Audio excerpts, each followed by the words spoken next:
Carta aos Romanos, capítulo 1.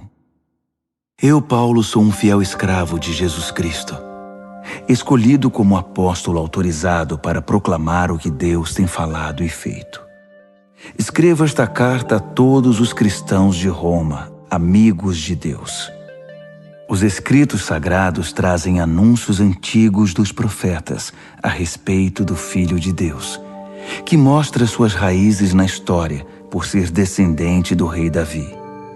Sua identidade única de Filho de Deus foi demonstrada pelo Espírito, quando Jesus foi ressuscitado dos mortos e comprovado como Messias, nosso Senhor. Por meio dele, recebemos a graça generosa de sua vida e a urgente tarefa de transmiti-la a outros, para que a recebam quando decidirem pela confiança obediente em Jesus. Vocês são quem são por causa dessa graça e do chamado de Jesus Cristo. E eu os saúdo agora pela graça generosa de Deus, nosso Pai, e do nosso Senhor Jesus, o Messias. Dou graças a Deus por meio de Jesus, por todos vocês.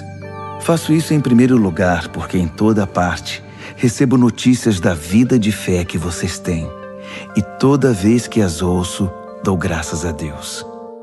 E Deus, a quem dedico adoração e serviço, divulgando as boas notícias a respeito de seu Filho, a mensagem, sabe que quando penso em vocês em minhas orações, e isso acontece o tempo todo, expresso o desejo de que Ele prepare o caminho para que eu possa visitá-los.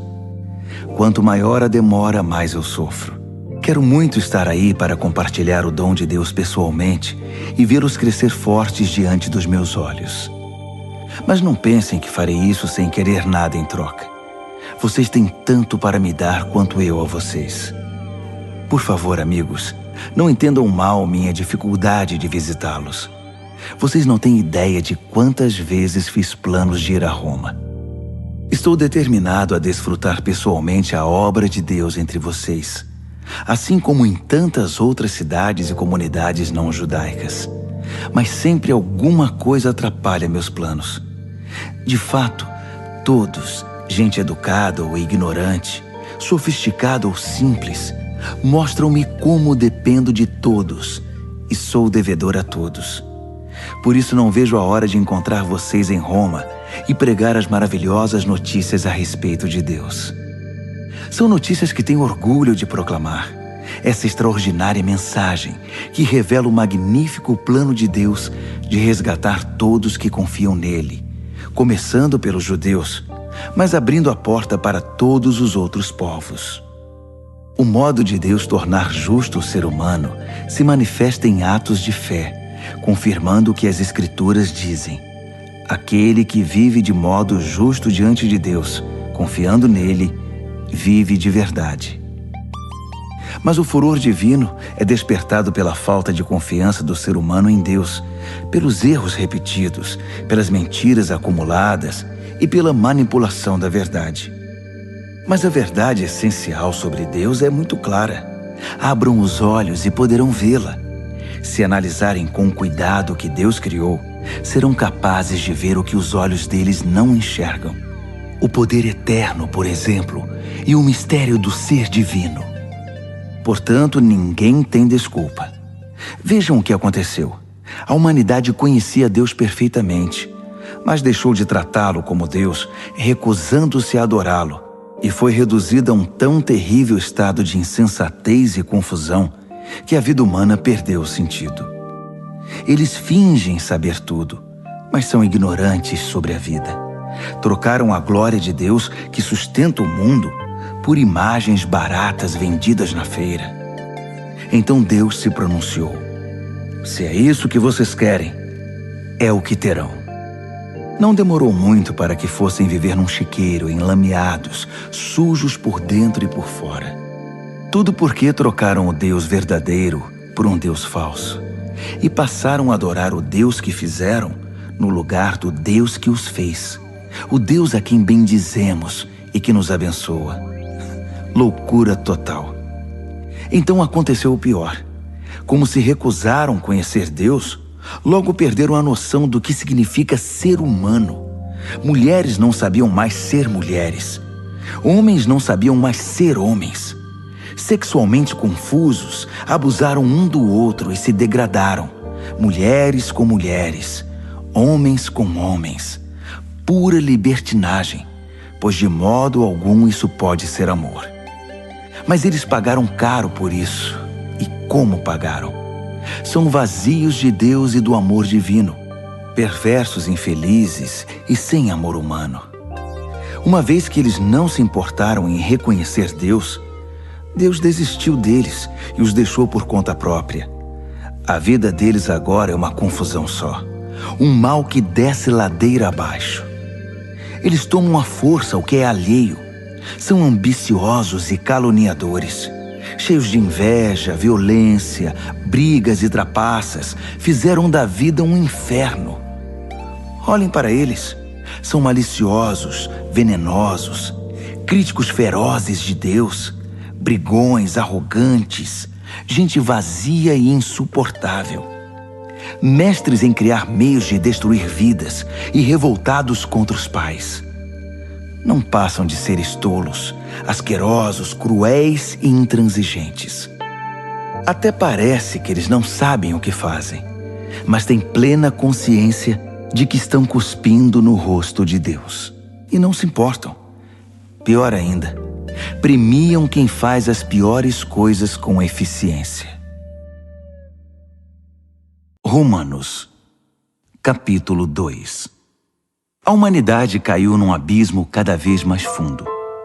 Mas se você pensa que está em nível mais elevado de onde pode apontar o dedo para os outros, esqueça. Cada vez que você critica alguém, está se condenando. Você é tão errado quanto quem você critica. Criticar os outros é uma forma bem conhecida de ignorar os próprios crimes e erros. Mas Deus não é enganado tão facilmente. Ele vê através da cortina de fumaça e o responsabiliza pelo que você faz. Ou você acha que conseguiria distrair a atenção de Deus dos seus erros, apontando o dedo para os erros dos outros? Ou que por ser um Deus tão bondoso, Ele o deixaria livre de obrigações?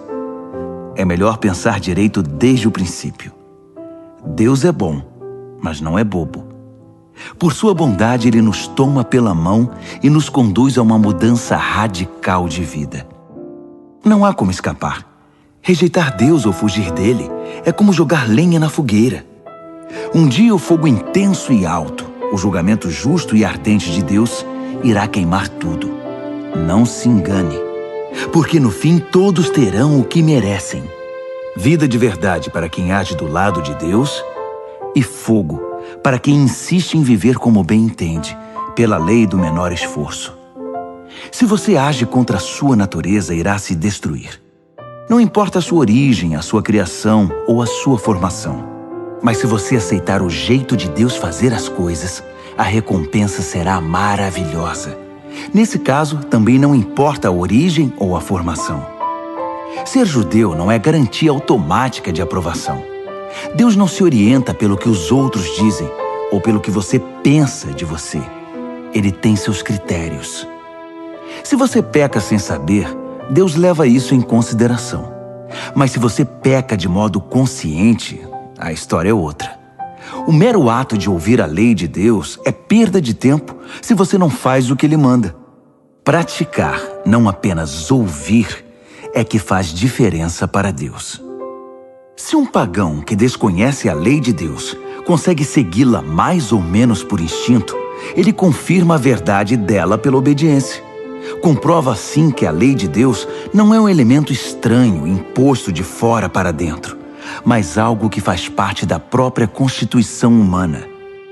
Existe algo no interior do ser humano que ecoa o sim e o não de Deus, o certo e o errado. A resposta deles ao sim e ao não de Deus será de conhecimento público no dia em que Deus tomar a decisão final a respeito de cada homem e mulher. A mensagem que proclamo por meio de Jesus Cristo leva em consideração todas essas diferenças. Se você foi educado como judeu, não pense que pode descansar em sua religião. orgulhoso de estar por dentro da revelação de Deus, de experimentar as melhores bênçãos de Deus, de estar atualizado com as doutrinas. Tenho um recado especial para você que está seguro disso, que conhece a palavra revelada de Deus e se sente em condições de levar a Deus outros que estão em labirintos escuros e emoções confusas. Você está guiando os outros, mas quem está guiando você? Falo sério. Enquanto você prega, não roube, você rouba? Afinal, quem iria suspeitar de você? A mesma coisa vale para o adultério e para a idolatria.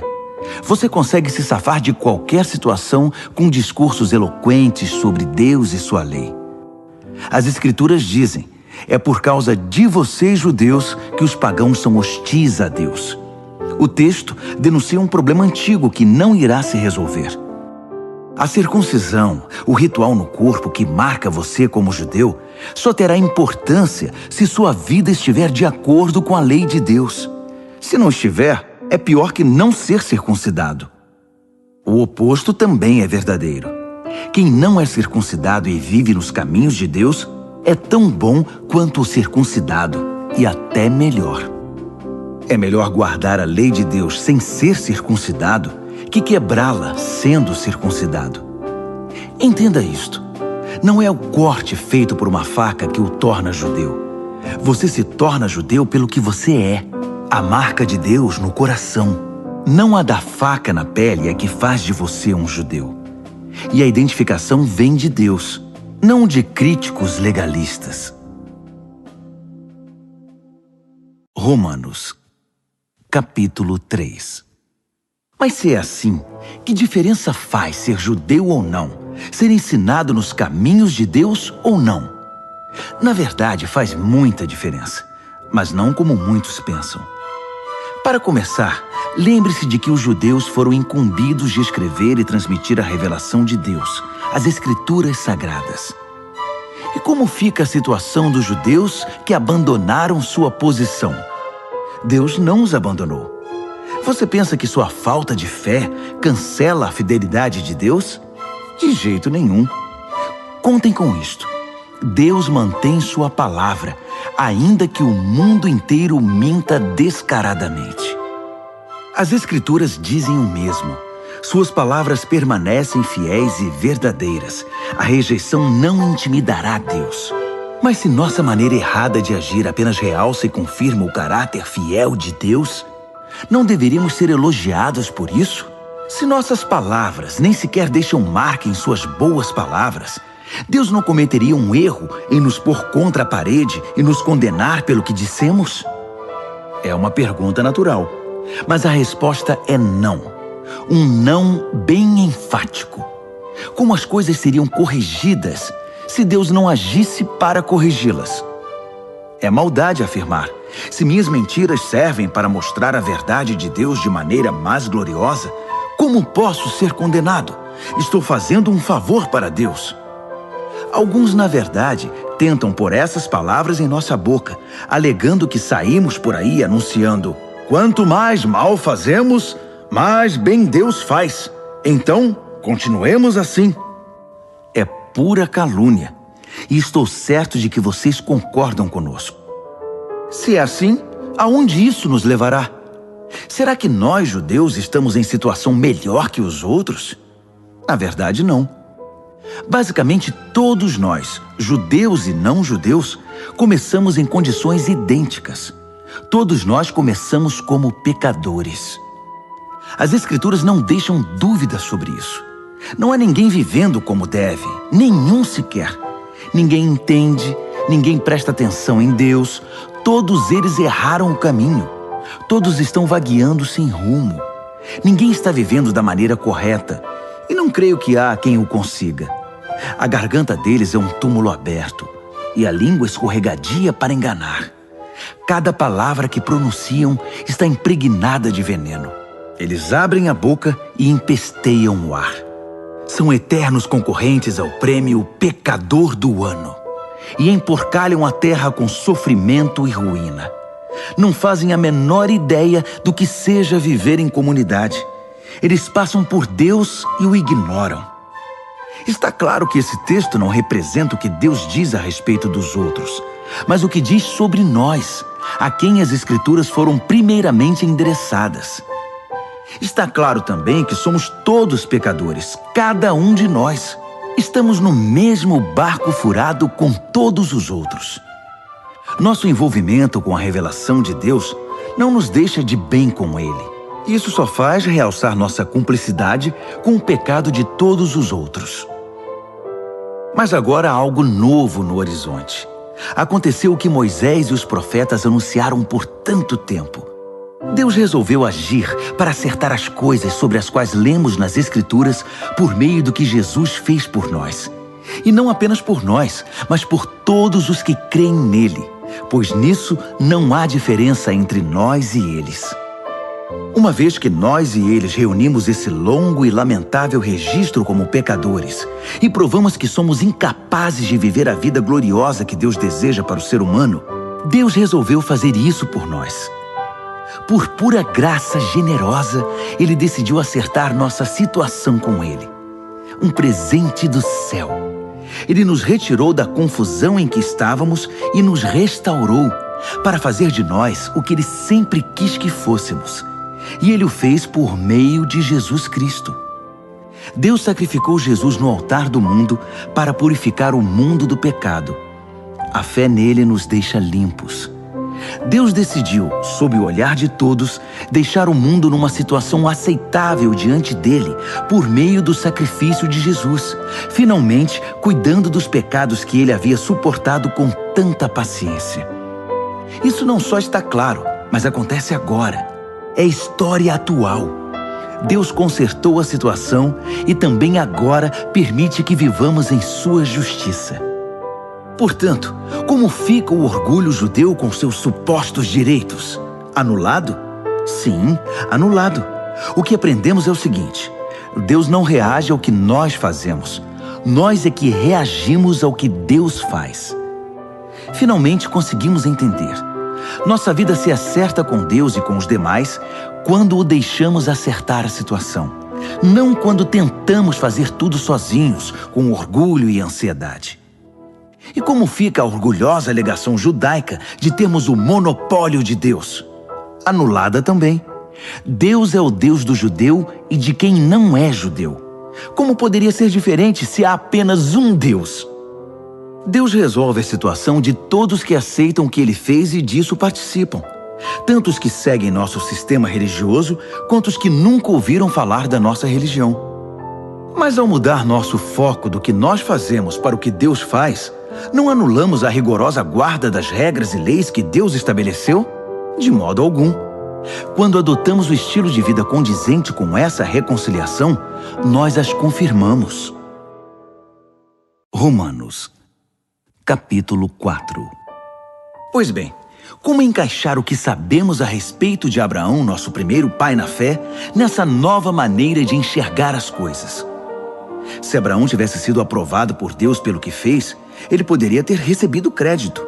Mas o que temos é a história de Deus, não a de Abraão. Assim lemos nas Escrituras. Abraão participou do que Deus fez por ele e isso foi decisivo. Ele acreditou que Deus podia torná-lo justo, em vez de apelar para a própria justiça. Se você dá duro e faz um bom trabalho, merece o pagamento. Ninguém pode dizer que seu pagamento é um presente.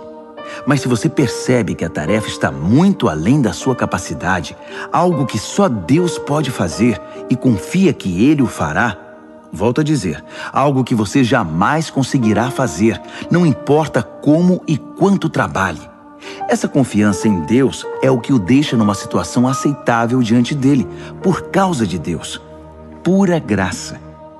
Davi confirma esse modo de ver as coisas ao afirmar que quem deixa Deus consertar a situação sem insistir em querer fazer algo no processo é um homem feliz.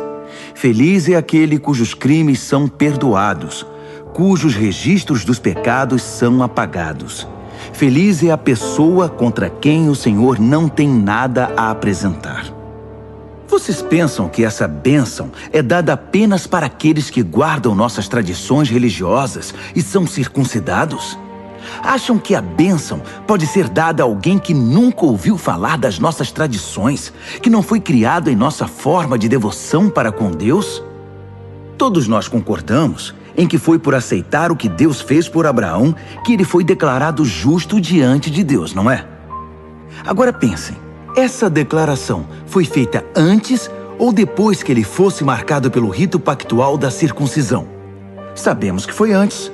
Isso significa que ele se submeteu à circuncisão como evidência e confirmação do que Deus havia feito muito antes de torná-lo plenamente aceitável. Um ato de Deus que ele aceitou de todo o coração. Isso ainda significa que Abraão é pai de todos os povos que aceitam o que Deus faz por eles, enquanto ainda estão na condição dos de fora em relação a Deus, não identificados como propriedade de Deus, isto é, como incircuncisos. Justamente, os que se encontram nessa condição é que são chamados justificados por Deus e com Deus. Abraão, claro, também é o pai dos que se submeteram ao rito da circuncisão, não apenas por causa do rito, mas porque desejavam abraçar pela fé o que Deus fez por eles, seguindo o exemplo de vida que Abraão viveu antes de ser marcado pela circuncisão. A famosa promessa de Deus a Abraão, que ele e seus descendentes possuiriam a terra, não foi feita em razão de algo que Abraão tenha feito ou viria a fazer. Foi baseada na decisão de Deus de acertar tudo para com ele, e foi disso que Abraão participou quando creu. Se alguém receber esse presente de Deus apenas por ter seguido certas ordens ou por ter cumprido formalidades, essa confiança não faz sentido, e a promessa vira um contrato frio. Seria um acordo comercial, não uma promessa santa. Um contrato cheio de pormenores, elaborado por um advogado detalhista, pode resultar em obrigações que você jamais seria capaz de cumprir. Mas se não há contrato, apenas uma promessa, e uma promessa de Deus, você não pode quebrá-la. É por isso que o cumprimento da promessa de Deus depende inteiramente da confiança que depositamos nele e em seus caminhos, e de que o aceitemos e a tudo que ele faz. A promessa de Deus chega como um presente.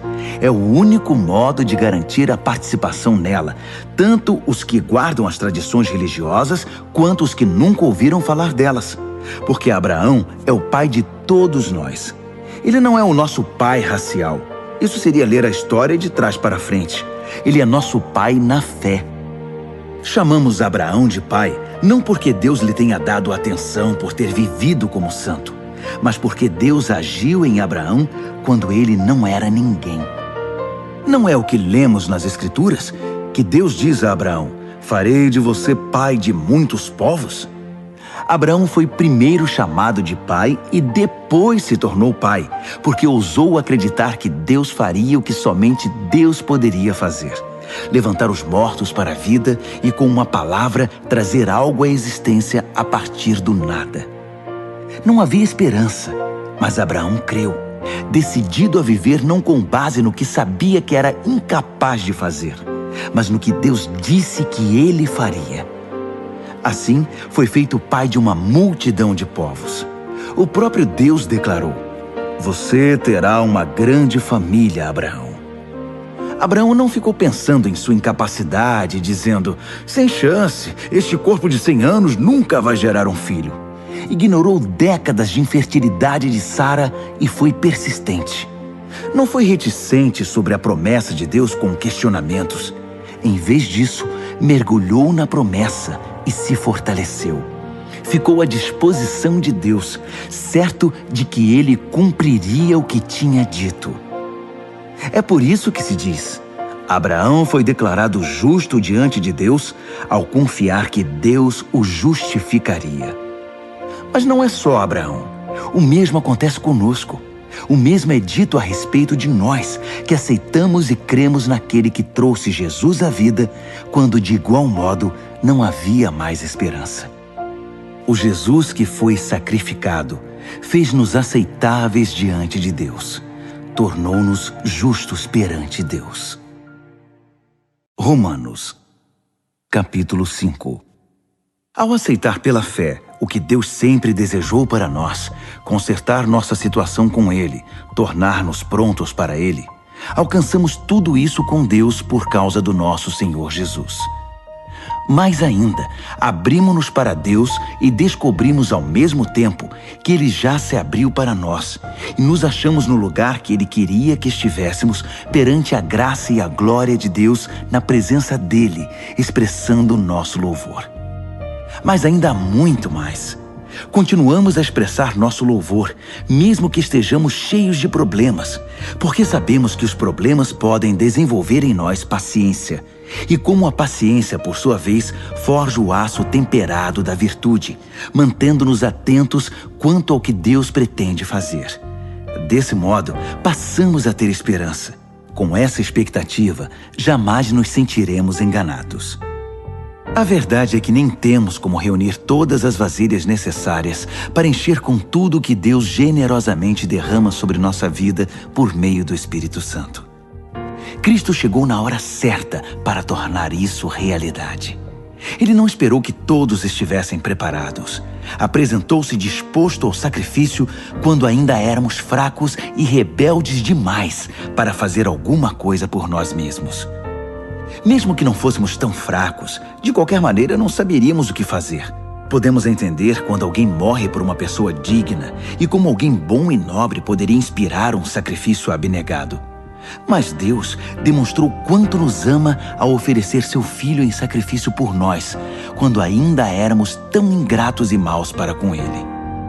Agora que nossa situação com Deus está resolvida por meio dessa morte sacrificial, o perfeito sacrifício de sangue, não há mais razão para estar em oposição a Deus sobre qualquer assunto. Se em nossa pior situação fomos postos em condição favorável diante de Deus pelo sacrifício de seu Filho, agora que estamos nessa situação maravilhosa, apenas imaginem como nossa vida poderá ser plena e gloriosa por meio da vida proporcionada pela ressurreição. Agora que já desfrutamos esta maravilhosa amizade com Deus, não nos contentaremos com meras declarações formais, mas cantaremos louvores a Deus por meio de Jesus, o Messias. Vocês conhecem a história de Adão e de como ele nos lançou no dilema em que estamos. O primeiro pecado, depois a morte. E ninguém ficou isento do pecado ou da morte. Aquele pecado afetou os relacionamentos com Deus em tudo e com todo o mundo. Mas a extensão das consequências negativas não ficou clara até que Deus a explicasse em detalhes a Moisés. Até os que não pecaram como Adão, que desobedeceu a um mandamento específico de Deus, tiveram de experimentar o fim da vida, a separação de Deus. Mas Adão, que nos pôs nessa situação, também aponta para aquele que nos livrará dela. Todavia, o resgate não é proporcional ao pecado que traz morte. Se o pecado de um homem deixa multidões de pessoas no profundo abismo da separação de Deus, imaginem a eficácia do dom de Deus derramado por meio de um homem, Jesus Cristo. Não há comparação entre o pecado que traz morte e esse generoso dom gerador de vida. A sentença pronunciada sobre aquele pecado foi a morte, mas sobre os muitos pecados que se seguiram veio a sentença de vida. Se a morte obteve supremacia pelo erro de um homem, imagine o que pode fazer a extraordinária recuperação de vida que agarramos com ambas as mãos, esse dom de vida extravagante, essa restauração total providenciados pelo homem Jesus Cristo. Aqui está um resumo de tudo. Assim como uma única pessoa errou e nos deixou todo esse problemão com o pecado e a morte, também uma única pessoa fez o que era certo e nos livrou de tudo isso. Mais que apenas nos livrar do problema, ele nos trouxe para a vida. Um homem disse não a Deus e afundou muita gente no erro. Outro homem disse sim a Deus e consertou tudo o que estava errado. Tudo que a lei contra o pecado conseguiu fazer foi produzir mais gente que desrespeitasse a lei. Mas o pecado não teve nem tem chance de competir contra o perdão poderoso que chamamos graça. Na disputa entre o pecado e a graça vence com facilidade. Tudo que o pecado pode fazer é nos ameaçar com a morte. Já a graça, uma vez que Deus está consertando as coisas por meio do Messias, nos convida à vida. Uma vida que continua para sempre, que jamais terá fim. Romanos, capítulo 6. O que vamos fazer então? Continuar pecando para que Deus continue perdoando? É claro que não. Se já deixamos o país onde o pecado é soberano, como poderemos ainda viver na velha casa que tínhamos lá? Ou vocês não perceberam que abandonamos aquilo tudo para sempre? É o que acontece no batismo. Ao entrar na água, deixamos para trás o velho país do pecado. Quando saímos da água, entramos num novo país, o da graça, uma nova vida numa nova terra. É isso que o batismo nessa vida em Jesus significa. Quando somos mergulhados na água, é como o sepultamento de Jesus. Quando somos levantados da água, é como a ressurreição de Jesus. Erguemo-nos para um mundo cheio da luz do nosso Pai. E assim, podemos ver por onde estamos indo, no novo país da graça soberana. Mas claro que isso é impossível. Nosso velho modo de viver foi pregado na cruz com Cristo, um fim decisivo para aquela vida miserável de pecado. Não estamos mais à mercê do convite do pecado. Cremos que se estamos incluídos na morte de Cristo, que venceu o pecado, estamos incluídos também em sua ressurreição, que nos traz vida. Sabemos que quando Jesus foi levantado dos mortos, isso foi um sinal de que a morte não seria mais o destino final. Nunca mais ela terá a última palavra. Quando Jesus morreu, ele levou o pecado consigo. Agora vivo, ele traz Deus a nós. De agora em diante devemos pensar assim: o pecado fala uma língua morta que nada significa para nós. Deus fala a nossa língua materna e entendemos cada palavra. Vocês estão mortos para o pecado e vivos para Deus. Foi o que Jesus fez. Isso significa que vocês devem conduzir a vida de um modo que não deem oportunidade ao pecado. Não deem a ele nenhuma chance. Evitem até as mínimas coisas que estejam ligadas com o antigo modo de viver. Abracem de todo o coração e em tempo integral o modo de Deus agir. Lembrem-se de que vocês foram ressuscitados. O pecado não pode mais ditar as regras da vida de vocês. Afinal, vocês não estão mais vivendo sob a velha tirania. Estão vivendo na liberdade de Deus. Agora, se estamos livres da velha tirania, podemos viver como quisermos? Uma vez que estamos livres na liberdade de Deus, podemos fazer o que nos vier à cabeça? De jeito nenhum. Vocês sabem por experiência própria que certos atos baseados numa suposta liberdade acabam destruindo a liberdade. Ofereçam-se ao pecado, por exemplo, e será o último ato livre de vocês. Mas ofereçam-se aos caminhos de Deus e jamais perderão a verdadeira liberdade. Durante a vida inteira, vocês deixaram o pecado ditar as regras. Mas graças a Deus, vocês começaram a ouvir um novo Senhor, cujas ordens os deixam livres para viver na liberdade dele. Falo da liberdade para facilitar a compreensão. Vocês com certeza se lembram do tempo em que faziam o que queriam, sem se importar com os outros nem com Deus, e a vida só piorava enquanto a liberdade diminuía. Quanta diferença agora! Vocês vivem na liberdade de Deus, com a vida restaurada, crescendo em santidade. Durante todo o tempo em que vocês faziam o que queriam, ignorando Deus, nem se preocupavam em pensar ou viver de modo correto, nem cogitavam fazer pelo menos alguma coisa certa. Mas isso era a liberdade? O que ganharam com isso? Nada de que possam se orgulhar agora, não é? Aonde isso os levou? A um beco sem saída. Mas agora que encontraram a verdadeira liberdade, não precisam mais ouvir as exigências do pecado. Vocês descobriram o prazer de ouvir Deus falando com vocês. Que bela surpresa! Uma vida plena, restaurada, integrada no presente, com muito mais vida a caminho. Trabalhem para o pecado por toda a vida e seu pagamento será a morte.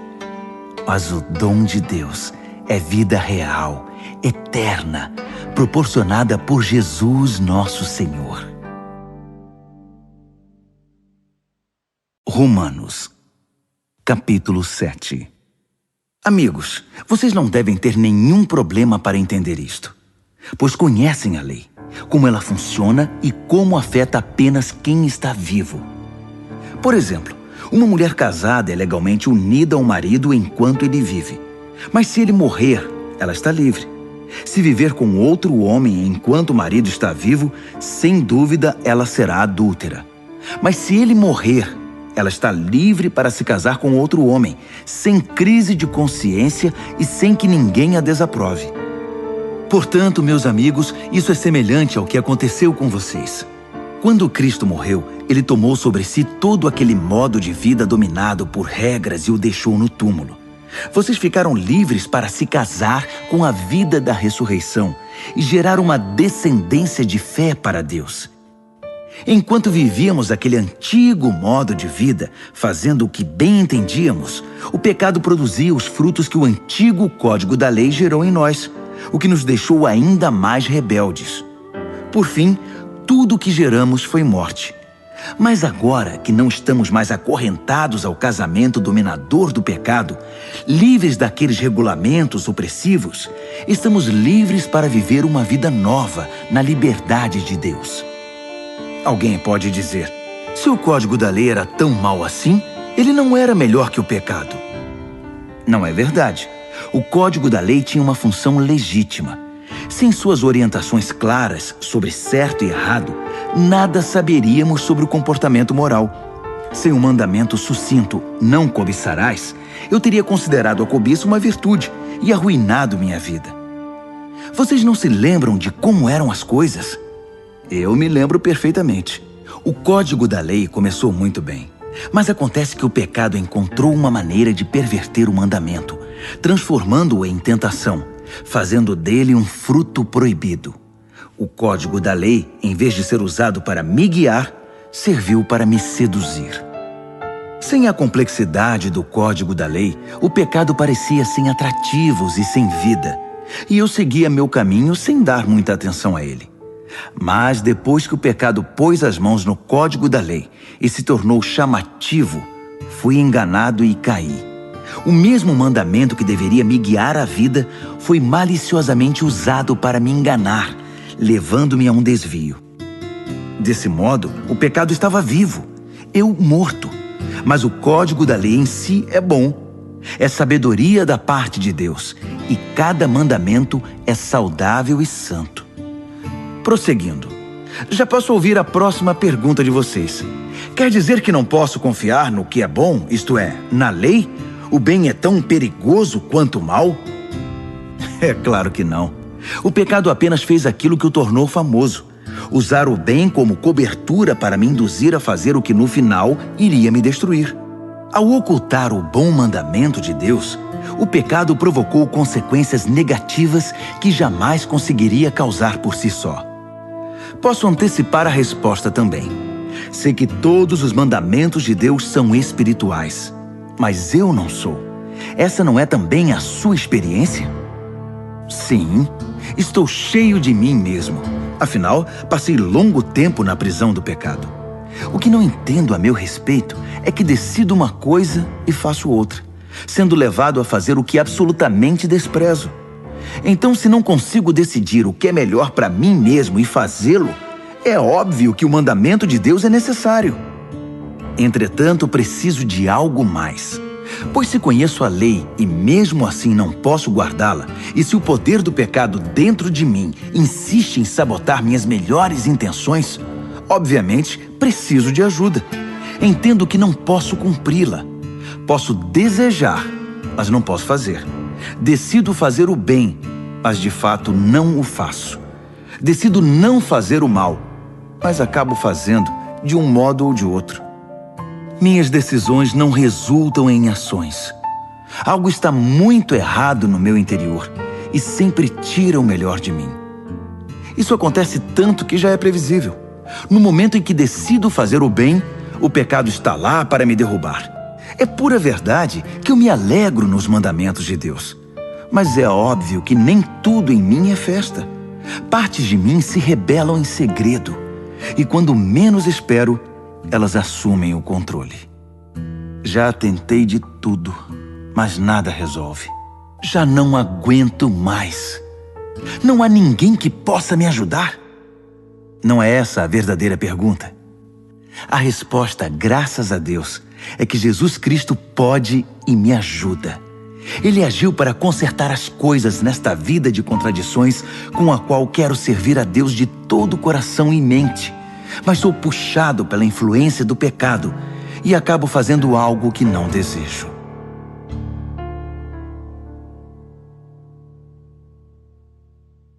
Romanos, capítulo 8.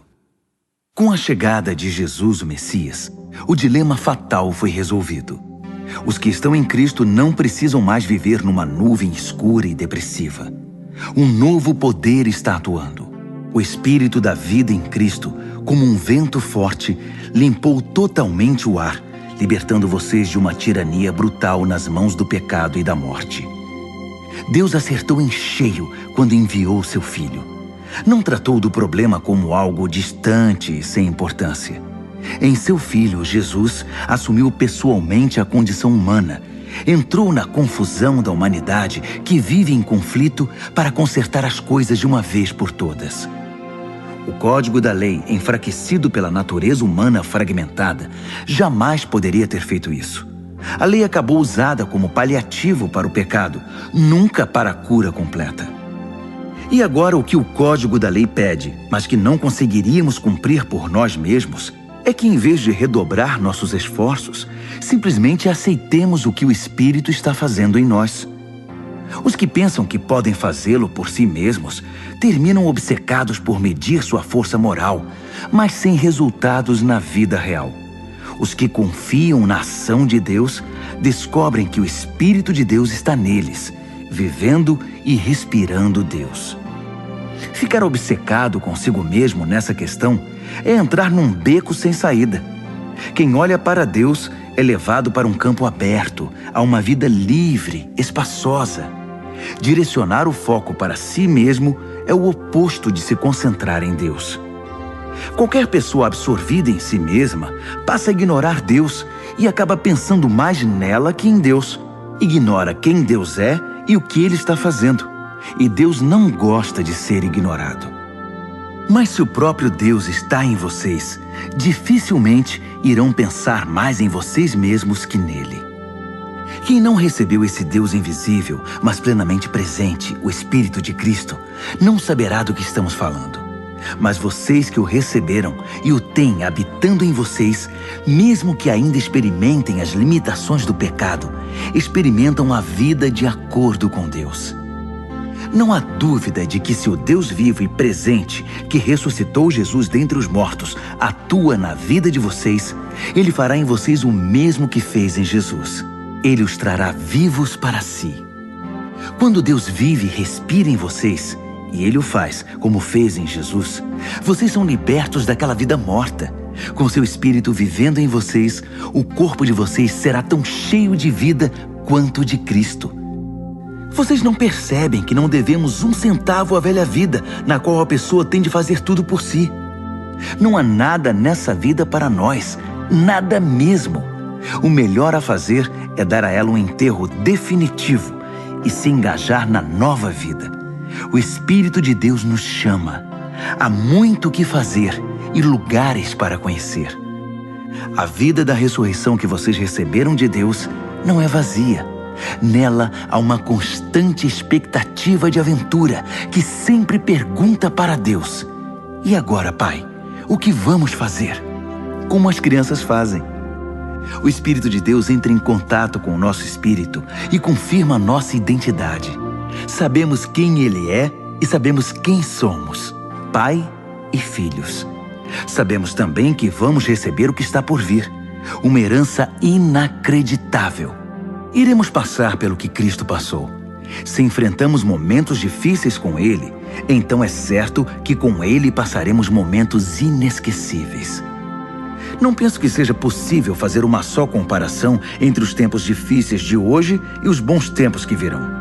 O mundo criado quase não se contém esperando pelo que vem a seguir.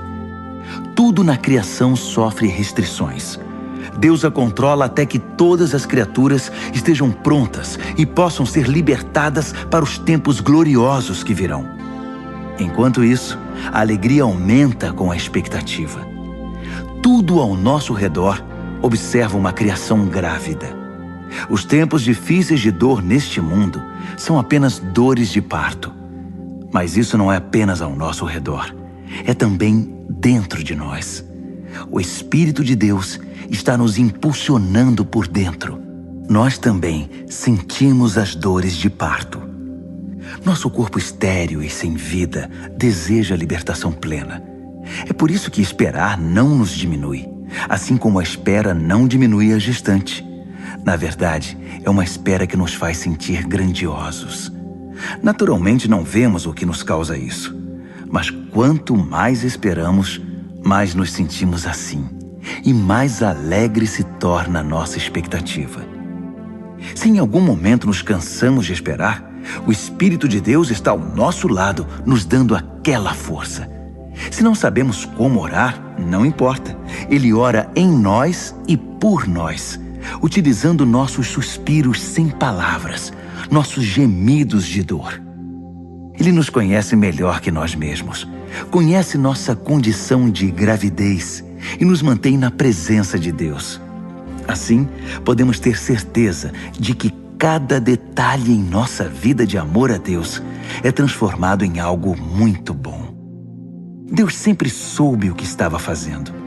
Ele decidiu desde o princípio moldar a vida daqueles que o amam pelos mesmos padrões da vida do Filho, pois o Filho é o primeiro da fila, na humanidade que ele restaurou. Nele, vemos a vida humana em sua forma original. Depois de decidir como seus filhos deveriam ser, Deus continuou convidando as pessoas, chamando-as pelo nome. Em seguida, ele as firmou numa sólida base, nele mesmo.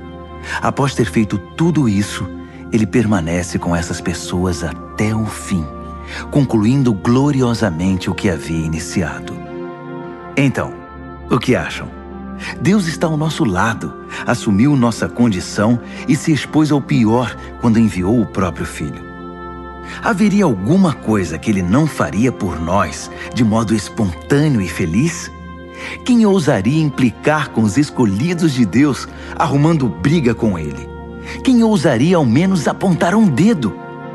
Aquele que morreu por nós e por nós foi ressuscitado para a vida, está na presença de Deus nesse exato momento, intercedendo por nós.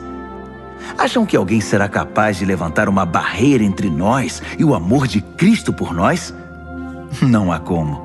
Nem problemas, nem tempos difíceis, nem ódio, nem fome, nem desamparo, nem ameaças de poderosos, nem punhaladas nas costas, nem mesmo os piores pecados listados nas Escrituras.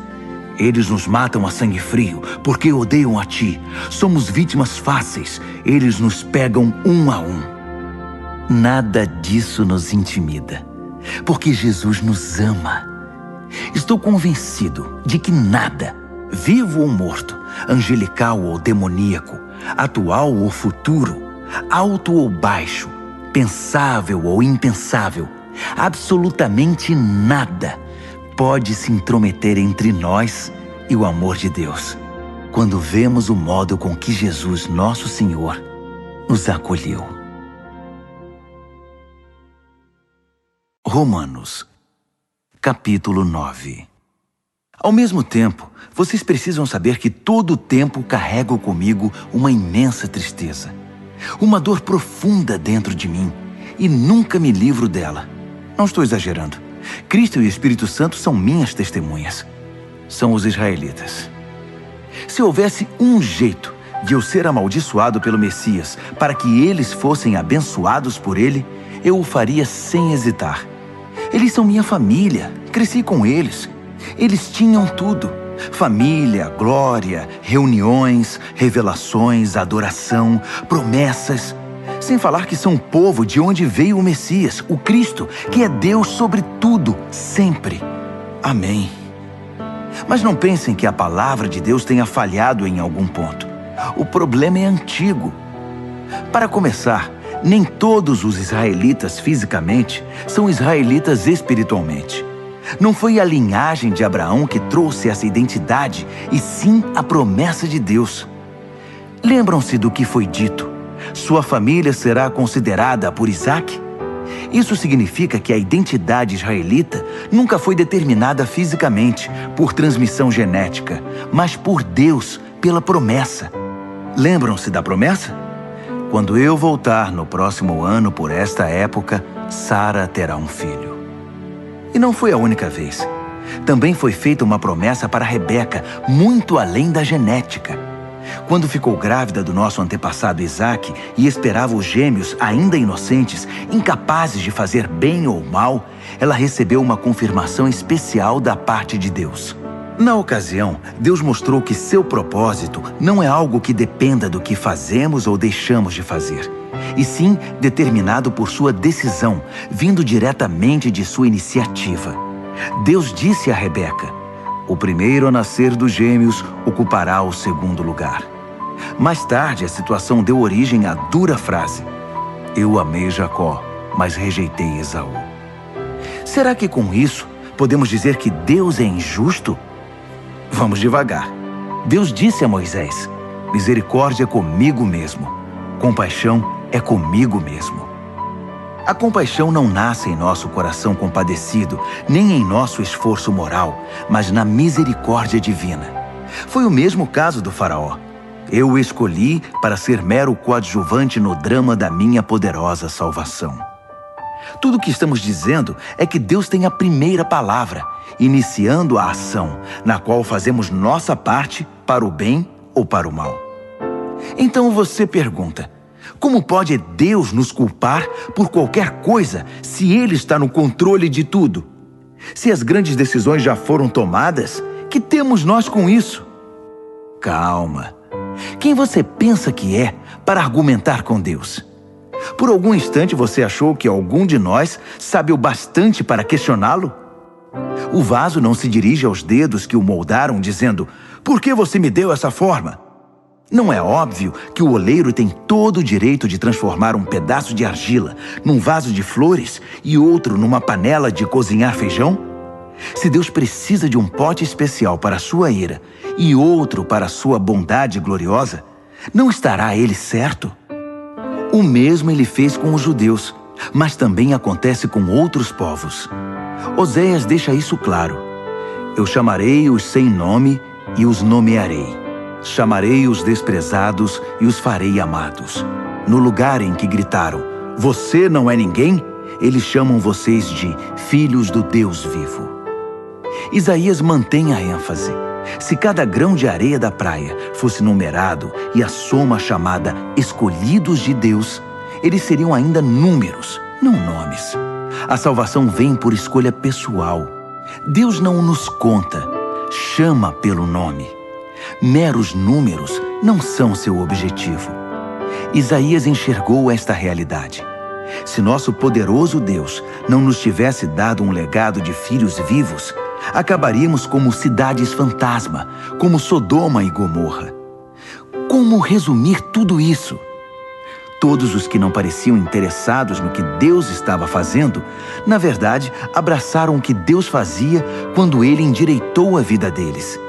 E Israel, que parecia tão interessado em ler e falar sobre o que Deus estava fazendo, distanciou-se de Deus. Como puderam se distanciar? Porque em vez de confiar em Deus, eles assumiram o controle.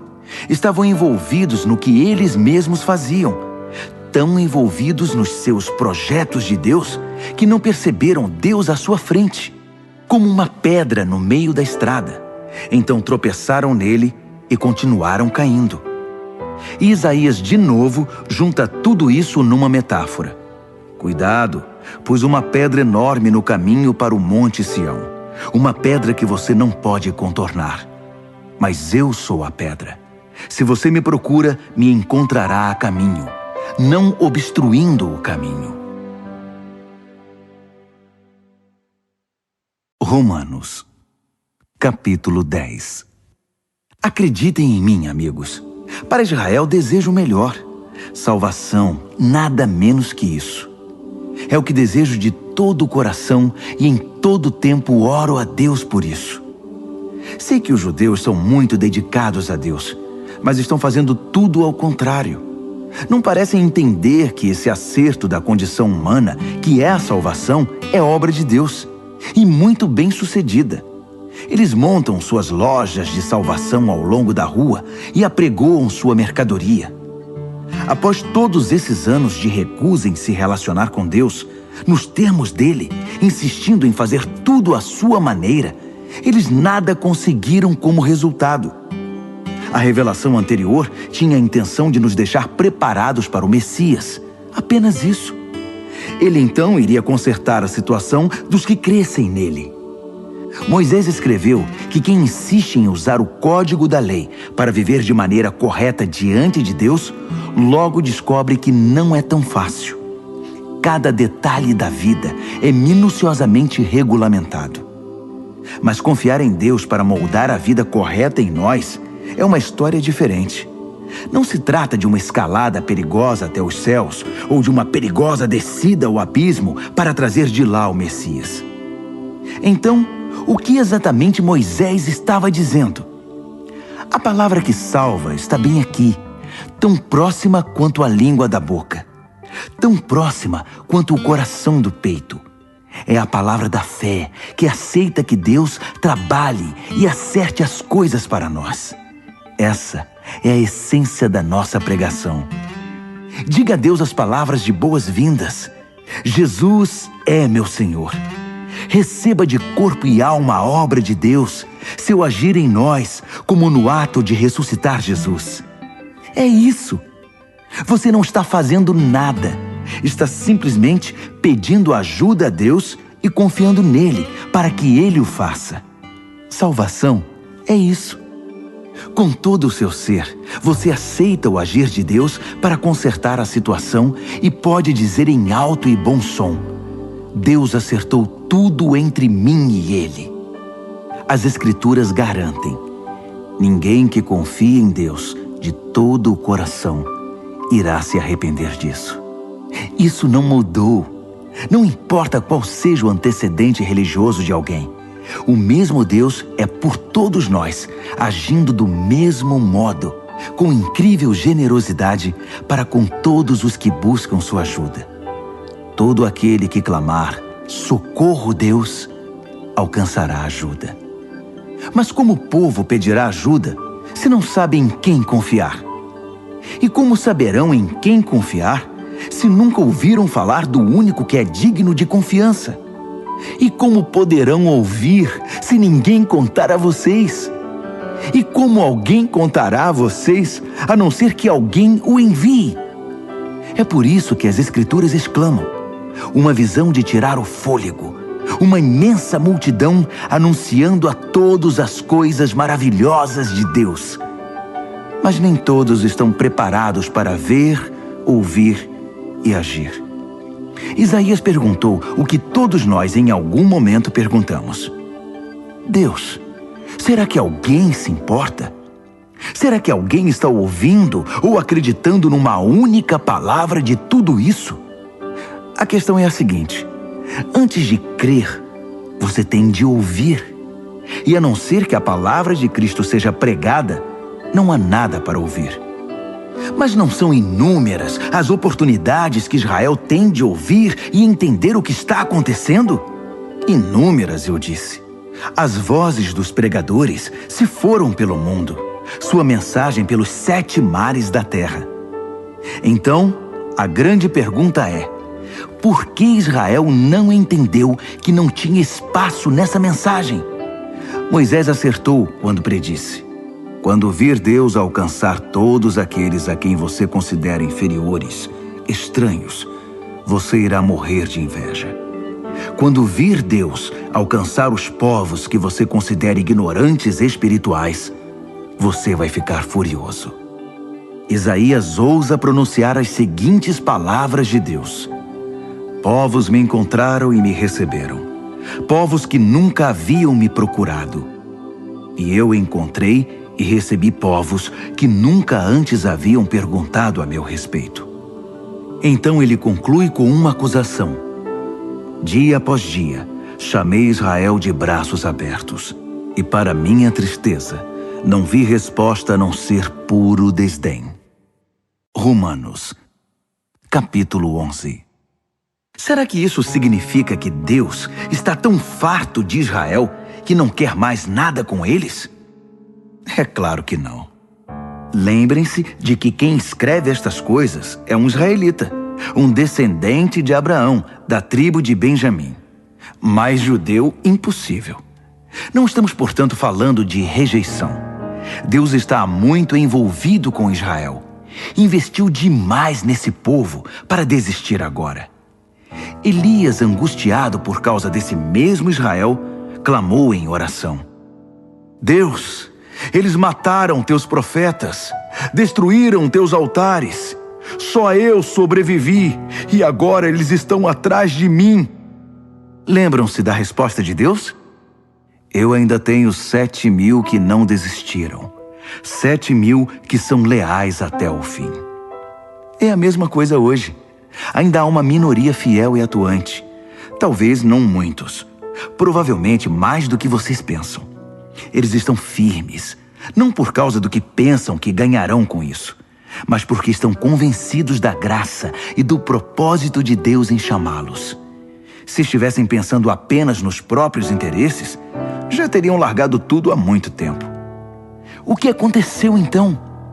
Bem, quando Israel tentou se acertar com Deus por esforço próprio, perseguindo os próprios interesses, não obteve sucesso.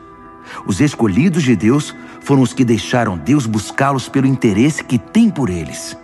Como resultado, receberam um selo de aprovação. O Israel interesseiro tornou-se insensível a Deus. Moisés e Isaías comentaram a respeito.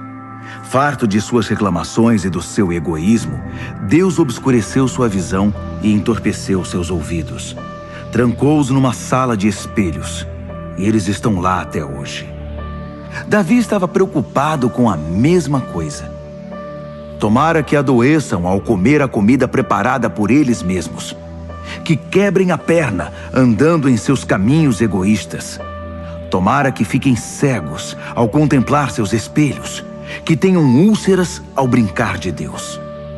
A próxima questão é: os judeus foram derrotados? Excluídos para sempre? A resposta é um enfático não. Ironicamente, eles deixaram a porta aberta quando saíram, e os de fora entraram. O resto, vocês sabem. Os judeus começaram a pensar que talvez tivessem perdido uma coisa boa. Mas se a saída deles impulsionou essa migração mundial de não-judeus para o reino de Deus, imaginem o efeito da volta deles. Que lindo retorno será. Mas não quero continuar falando deles. São vocês, os de fora, que me preocupam. Minha tarefa pessoal se concentra nos chamados de fora. Por isso me esforço ao máximo quando estou entre meus parentes israelitas, os chamados de casa, esperando que eles percebam o que estão perdendo e queiram se envolver com o que Deus está fazendo. Se a queda deles iniciou essa migração em escala mundial, sua recuperação produzirá algo ainda maior. Uma volta em massa para casa.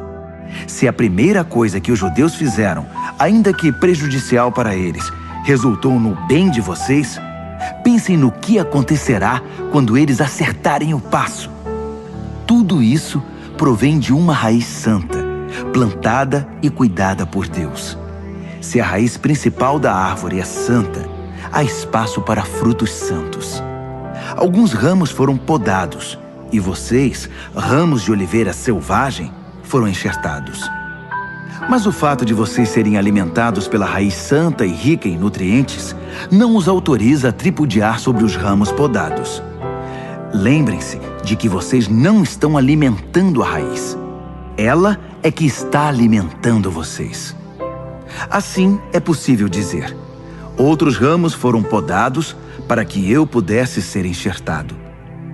Muito bem, mas eles foram podados porque eram dispensáveis. não mais ligados pela fé e pelo compromisso com a raiz. A única razão pela qual vocês estão na árvore é porque o enxerto de vocês pegou quando creram e porque vocês estão ligados à raiz que nutre a fé. Por isso, não fiquem vaidosos. Sejam humildes e prontos em relação à raiz que os mantém verdes e vivos. Agora, se Deus não pensou 2 vezes para podar os ramos naturais, por que hesitaria em cortar vocês? Ele o faria sem vacilar. Fiquem atentos ao amor bondoso e à terrível severidade que coexistem em Deus. Misericórdia zero para os ramos mortos, bondade total para os enxertados. Mas não considerem só a bondade. No momento em que virar ramo morto, vocês serão cortados. E não se sintam superiores aos ramos podados que caíram ao chão. Se eles saírem do estado de morte, poderão muito bem ser enxertados outra vez. Deus pode fazer isso. Ele é capaz de enxertos milagrosos. Porque se Ele pôde enxertar vocês, ramos cortados de uma árvore qualquer, numa das árvores do pomar, Ele não terá dificuldade de enxertar de volta na árvore de origem ramos que cresceram nela. Alegrem-se por estar na árvore e esperem o melhor para os outros. Quero ser o mais claro possível, amigos. O assunto é complicado. É fácil interpretar errado o que está acontecendo e, com arrogância, presumir que vocês são a realeza e eles apenas o povão excluído. Mas não é assim. Essa dureza da parte de Israel em relação a Deus é temporária e tem o efeito de permitir o acesso de todos os que estão de fora, de modo que, por fim, a casa se encha. Antes do fim de tudo, haverá um Israel aperfeiçoado. Está escrito: um campeão virá das montanhas de Sião. Ele purificará a casa de Jacó. E esse é meu compromisso com o meu povo: a remoção dos seus pecados. Enquanto vocês ouvem e abraçam as boas notícias da mensagem, fica parecendo que os judeus são inimigos de Deus. Mas visto da perspectiva de longo alcance do propósito abrangente de Deus, eles continuam sendo os mais antigos amigos de Deus. Os dons e o chamado de Deus têm garantia total. Jamais são cancelados.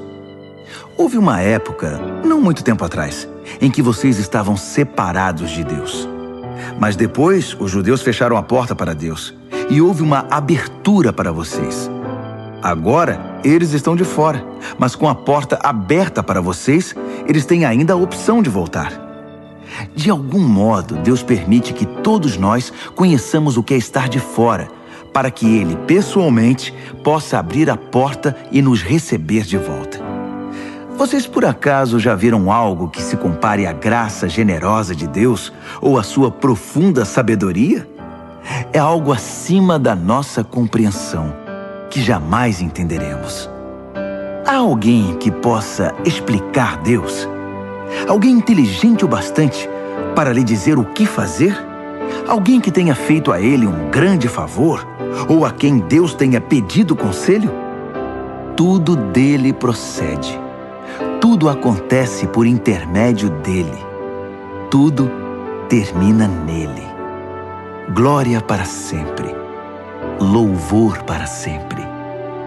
Amém. Amém. Amém.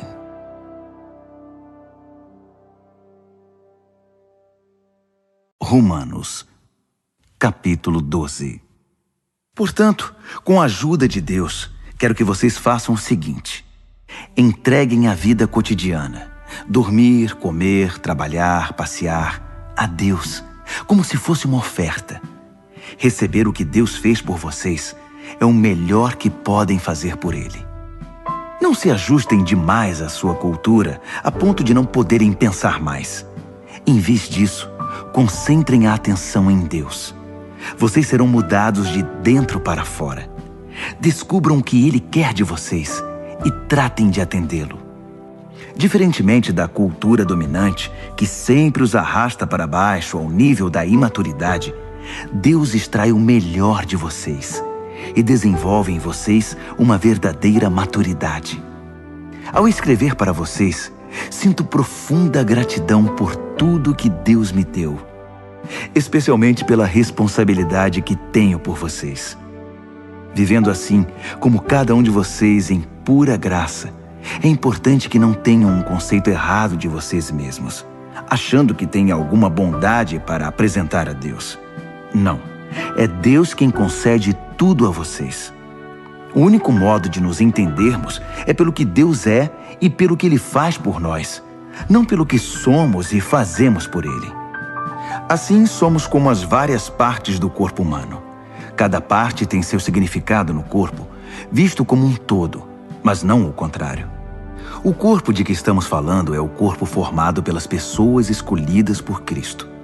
Cada um de nós encontra significado e função como parte desse corpo. Não podemos ser como um dedo decepado que não tem valor. Então, desde que estejamos ligados às outras partes constituídas de maneira genial e funcionando maravilhosamente no corpo de Cristo, sejamos o que fomos feitos para ser, sem inveja ou sentimento de superioridade sobre os outros, sem tentar ser algo que não somos. Se você prega, limite-se a pregar a mensagem de Deus. Se você ajuda, apenas ajude. Não tente assumir o comando. Se você ensina, apegue-se ao ensino. Se você tem a capacidade de encorajar, tome cuidado para não se tornar autoritário. Se você recebeu alguma posição de responsabilidade, não manipule. Se você foi chamado para ajudar gente em angústia, fique de olhos abertos e seja rápido em responder. Se você trabalha com os desamparados, não se permita ficar irritado ou deprimido por causa deles. Mantenha o sorriso. Amem de verdade, não de maneira fingida. Evitem o mal ao máximo. Apeguem-se ao bem como puderem. Sejam bons amigos que amam profundamente. Não procurem estar em evidência. Não se deixem esgotar. Mantenham-se animados e dispostos. Sejam servos vigilantes do Senhor, com uma expectativa alegre. Não desistam em tempos difíceis, mas orem com fervor. Ajudem os cristãos necessitados e pratiquem a hospitalidade. Abençoem os inimigos. Não haja maldição em suas palavras. Riam quando seus amigos estiverem alegres. Chorem com eles quando estiverem tristes. Ajudem-se uns aos outros. Não sejam arrogantes. Façam amigos entre as pessoas mais simples. Não se julguem importantes. Não revidem. Descubram a beleza que há em todos. Se você a descobriu em você, faça o mesmo com todos. Não insistam na vingança. Ela não pertence a vocês. Eu vou julgar. Eu vou cuidar disso, diz Deus. As Escrituras recomendam que se você vir seu inimigo com fome, ofereça-lhe um bom almoço. Se estiver com sede, dê-lhe de beber. Sua bondade irá surpreendê-lo. Não permita que o mal vença em sua vida, mas vença o mal com a prática do bem. Romanos, capítulo 13. Sejam bons cidadãos. Todos os governos estão abaixo de Deus. Se há paz e ordem, é ordem de Deus. Então vivam de modo responsável como cidadãos. Se forem irresponsáveis para com o Estado, estarão sendo irresponsáveis para com Deus, e Deus pedirá contas disso. As autoridades constituídas só serão uma ameaça se desobedecerem. Os cidadãos decentes não têm o que temer. Querem estar em boa situação com o governo? Sejam cidadãos responsáveis, e o governo trabalhará a seu favor. Mas se vocês desobedecem às leis o tempo todo, cuidado. Os guardas não estão aí apenas para serem admirados por seus uniformes. Deus também tem interesse em manter a ordem e os usa para isso. Portanto, vivam com responsabilidade, não apenas para evitar a punição, mas por ser a maneira certa de viver. É por isso também que vocês pagam impostos, para que a ordem seja mantida. Cumpram suas obrigações como um cidadão. Paguem seus impostos. paguem suas contas, respeitem seus superiores. Não façam dívidas, a não ser a imensa dívida de amor que vocês têm uns para com os outros. Quando vocês amam uns aos outros, estão cumprindo a lei, o código da lei. Não durma com uma pessoa casada, não tire a vida de ninguém, não pegue o que não é seu, não fique o tempo todo desejando o que você não tem. E todos os outros nãos que você pensar se resume nisto. Ame o próximo como a você mesmo. Você não faz nada errado quando ama o próximo. Adicione tudo ao código da lei e a soma total sempre dará amor. Mas cuidem para não serem absorvidos pelas obrigações diárias a ponto de perderem tempo e se distraírem de Deus. A noite está quase acabando. O dia vai raiar. Estejam atentos ao que Deus está fazendo. Ele está dando os últimos retoques na obra de salvação que começou quando cremos. Não podemos desperdiçar as preciosas horas do dia em futilidades, preguiça, distração, brigas e disputas. Saiam da cama e vistam-se. Não desperdicem o tempo, nem se demorem esperando até o último minuto. Revistam-se de Cristo e estejam preparados. Romanos, capítulo 14. Recebam de braços abertos os irmãos que não veem as coisas como vocês. Não os atropelem toda vez que eles fizerem ou falarem algo com o qual vocês não concordam, mesmo quando parecer que eles são fortes nas opiniões, mas fracos na fé. Tratem-nos com gentileza. Por exemplo, uma pessoa viajada pode muito bem estar convencida de que pode comer de tudo que há na mesa, enquanto o outro, com uma formação diferente, pode pensar que o certo é ser vegetariano. Mas como ambos são convidados à mesa de Cristo, não seria desagradável se um começasse a criticar o que o outro comeu ou deixou de comer? Afinal, Deus convidou ambos para a sua mesa. O que você vai fazer? Cortá-los da lista de convidados? Ou interferir nesse amor de Deus que a todos recebe? Se há correções a serem feitas ou lições a serem aprendidas, Deus pode lidar com elas sem sua ajuda. Digamos que alguém pense que determinados dias devem ser considerados sagrados, enquanto o outro pensa que todos os dias são iguais. Há boas razões para cada opinião. A verdade é que cada um é livre para seguir as convicções da consciência. O que importa em tudo isso é que se você guarda um dia sagrado, guarde-o por causa de Deus. Se você come carne, coma-a para a glória de Deus e agradeça a Ele pela picanha. Se você é vegetariano, coma vegetais para a glória de Deus e agradeça-lhe pelos brócolis. Nenhum de nós tem permissão para legislar nesses assuntos. É a Deus que vamos prestar contas, de tudo e em tudo, na vida e na morte, a ninguém mais. Foi por isto que Jesus viveu e morreu e depois viveu outra vez, para se tornar nosso Senhor sobre tudo, da vida à morte, e nos libertar das pequenas tiranias de cada um. Além do mais, o que você vai ganhar ao criticar um irmão? E quando você é tolerante com uma irmã? Preciso dizer que isso faz você parecer um tolo ou algo pior. Afinal, um dia todos nós iremos nos ajoelhar para sermos julgados na presença de Deus. Sua crítica ou sua tolerância não vão melhorar sua situação nem um pouco. Leiam vocês mesmos o que as Escrituras dizem. Tão certo como eu vivo e respiro, Deus diz, todo joelho se dobrará na minha presença. Toda língua dirá a pura verdade, que eu, e somente eu, sou Deus. Portanto, parem de se preocuparem indevidamente com os outros. Você já tem bastante com o que se preocupar, cuidando da própria vida diante de Deus. Deixem de lado a atitude de querer decidir o que é certo para o outro. Preocupem-se em não se intrometer na vida dos outros, tornando a vida mais difícil do que já é. Estou convencido, Jesus me convenceu, de que tudo é santo em si mesmo. Nós, pelas nossas atitudes ou palavras, é que podemos contaminar as coisas.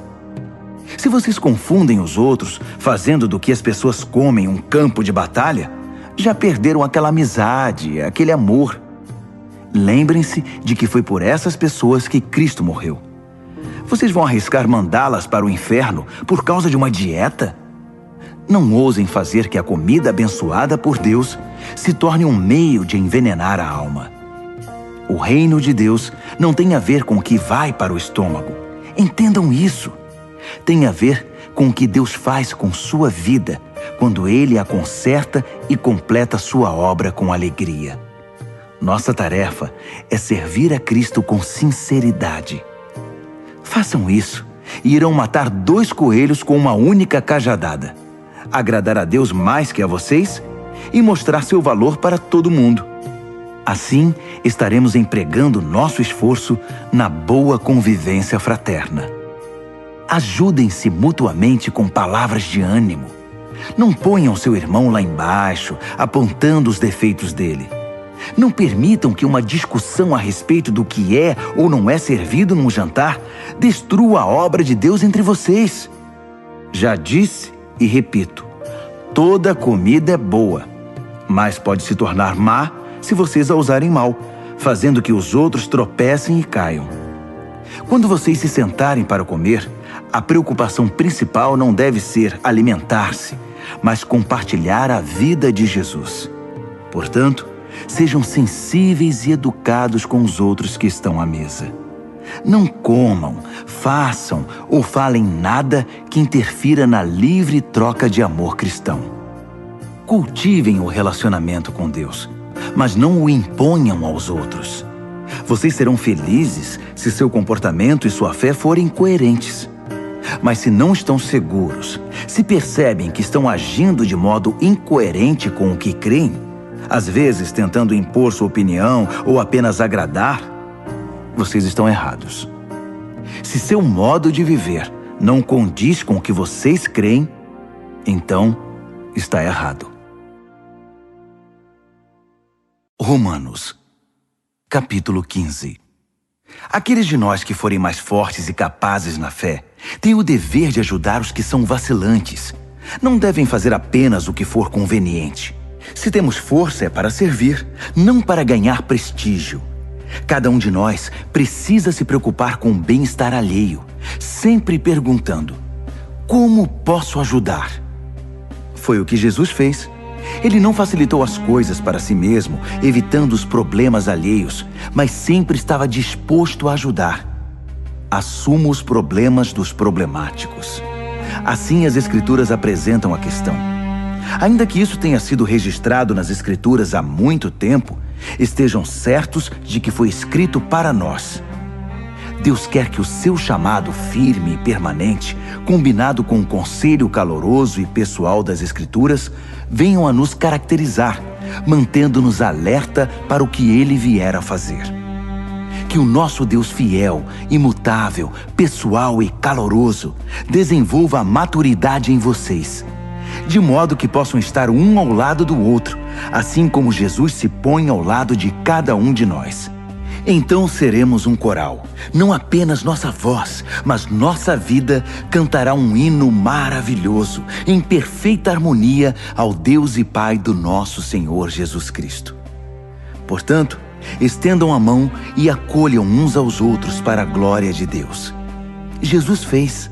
Agora é a vez de vocês. Sendo fiel aos propósitos de Deus, Jesus estendeu a mão aos judeus de maneira especial, de modo que as velhas promessas feitas aos antepassados se tornassem verdadeiras para eles. Como resultado, os não-judeus foram alcançados pela misericórdia e agora podem demonstrar gratidão a Deus. Pensem em todos os textos das Escrituras que se cumprem no que fazemos. Por exemplo, então vou reunir os que são de fora no cântico de um hino. Vou cantar ao seu nome. E esta: vocês, os de fora e os de dentro, alegrem-se juntos. E outra vez: povos de todas as nações, celebrem a Deus. Todas as cores e raças, deem louvor sincero. E a palavra de Isaías: eis a raiz do nosso antepassado Jessé, progredindo na terra e tornando-se uma grande árvore. alta o bastante para que todos em toda parte a vejam e tenham esperança. Que o Deus da esperança viva encha vocês de alegria e paz, para que a vida de vocês se encha da energia vivificante do Espírito Santo e transborde de esperança. Pessoalmente, estou bastante satisfeito com o que vocês são e com o que estão fazendo. Parecem bem orientados e bastante motivados, capazes de guiar e orientar uns aos outros. Então, queridos amigos, não tomem minha linguagem ousada e dura como crítica. Não estou criticando, apenas destacando quanto preciso da ajuda de vocês para levar adiante esta tarefa específica que Deus me deu, esta obra evangélica e sacerdotal de servir às necessidades espirituais dos não-judeus, para que eles possam ser apresentados como oferta aceitável a Deus e se tornem íntegros e santos pelo Espírito Santo de Deus. Olhando para o que já foi feito e o que tenho observado, devo dizer que estou muito satisfeito. No contexto de Jesus, eu diria até orgulhoso, mas apenas nesse contexto. Não tenho interesse em dar a vocês um relato pormenorizado das minhas aventuras. Apenas as palavras e os atos de Cristo no presente, poderosos e transformadores para mim, que desencadearam uma resposta de fé entre os de fora. Nesses caminhos, tenho pregado a mensagem de Jesus, desde Jerusalém até o noroeste da Grécia. Tenho tido o cuidado de levar a mensagem apenas aos lugares nos quais Jesus ainda não é conhecido e adorado, seguindo o que está escrito: aqueles a quem nunca se falou a respeito dele, estes irão vê-lo. Os que nunca ouviram falar dele, estes receberão a mensagem. É por isso que estou demorando tanto para visitar vocês. Mas agora que não há mais trabalho pioneiro a ser feito nessas regiões, e como há muitos anos desejo ir vê-los, estou finalmente planejando minha visita. Vou para a Espanha, e então espero passar por aí e desfrutar a companhia de vocês até que, em tempo oportuno, me enviem com a bênção de Deus. Mas primeiro vou a Jerusalém entregar a oferta de auxílio aos seguidores de Jesus que vivem ali. Os gregos, em todo o caminho dos macedônios no norte até os da Acaia no sul, decidiram fazer uma coleta para os cristãos pobres de Jerusalém. Fizeram isso com prazer, mas também era obrigação deles. Percebendo que usufruíam os dons espirituais que generosamente vinham da comunidade de Jerusalém, era o dever deles aliviar aquela pobreza. Tão logo eu entregue pessoalmente a cesta de frutos, parto para a Espanha, fazendo uma parada em Roma para ver vocês. Minha esperança é que essa minha visita se torne uma grande bênção de Cristo. Queridos amigos, tenho um pedido. Orem por mim. Orem fervorosamente comigo e por mim. A Deus o Pai, pelo poder do nosso Senhor Jesus e pelo amor do Espírito, para que eu seja liberto da cova dos leões dos descrentes na Judéia. Orem também para que minha oferta de auxílio aos cristãos de Jerusalém seja aceita no mesmo espírito em que foi recolhida. Assim, querendo Deus, irei até vocês com um coração leve e ansioso pelo consolo da companhia de vocês. O Deus da paz seja com todos vocês. Amém. Romanos, capítulo 16. Recebam bem nossa amiga Febe, que está a serviço do Senhor com a hospitalidade pela qual nós cristãos somos conhecidos.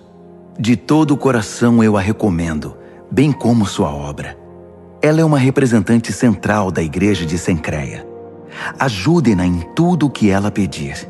Febe merece tudo o que fizerem por ela, pois já ajudou muita gente, até mesmo a mim.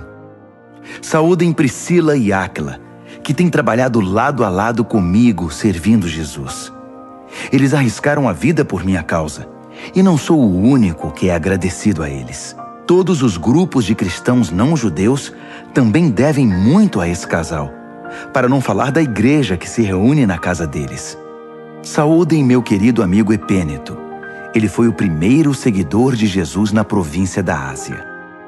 Saudações a Maria, como ela tem trabalhado por vocês. Saudações aos meus primos Andrônico e Júnias. Houve uma vez que compartilhamos uma cela de prisão. Eles já seguiam Cristo antes de eu me converter. Ambos são líderes destacados.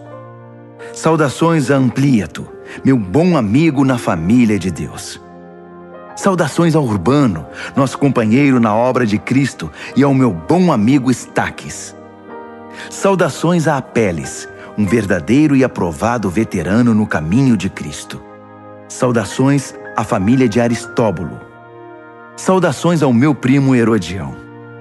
Saudações a Trifena e Trifosa, mulheres prontas em servir o Senhor. Saudações a Pérside, amiga querida que tanto tem trabalhado em Cristo. Saudações a Rufo, um escolhido do Senhor, e a sua mãe. Ela tem sido também uma querida mãe para mim. Saudações a Asíncreto, Flegonte, Hermes, Pátrobas, Hermas e também às famílias deles. Saudações a Filólogo, Júlia, Nereu e sua irmã, e Olimpas, e a todos os seguidores de Jesus que vivem com eles. Abraços santos para todos. Todas as igrejas de Cristo enviam suas saudações mais calorosas. Amigos, um conselho final. Estejam atentos com relação aos que extraem algo do ensinamento que vocês aprenderam e depois o usam para criar confusão. Evitem essas pessoas. Elas não têm intenção de viver para o Senhor. Estão aqui pelo que podem obter e falam de modo piedoso para enganar os ingênuos. E como nunca houve dúvida acerca da honestidade de vocês quanto a essas questões, eu não poderia estar mais orgulhoso de vocês. Quero também que sejam prudentes, afeiçoados ao bem e distantes do mal. Não se deixem enganar pelas conversas suaves e ao mesmo tempo malignas. Fiquem atentos. Antes que percebam, o Deus da paz irá derrubar e pisotear Satanás no chão. Desfrutem o melhor de Jesus. Por fim, lá vão outras saudações. Timóteo, meu companheiro na obra, Lúcio e meus primos Jasão e Sosípatro enviam saudações.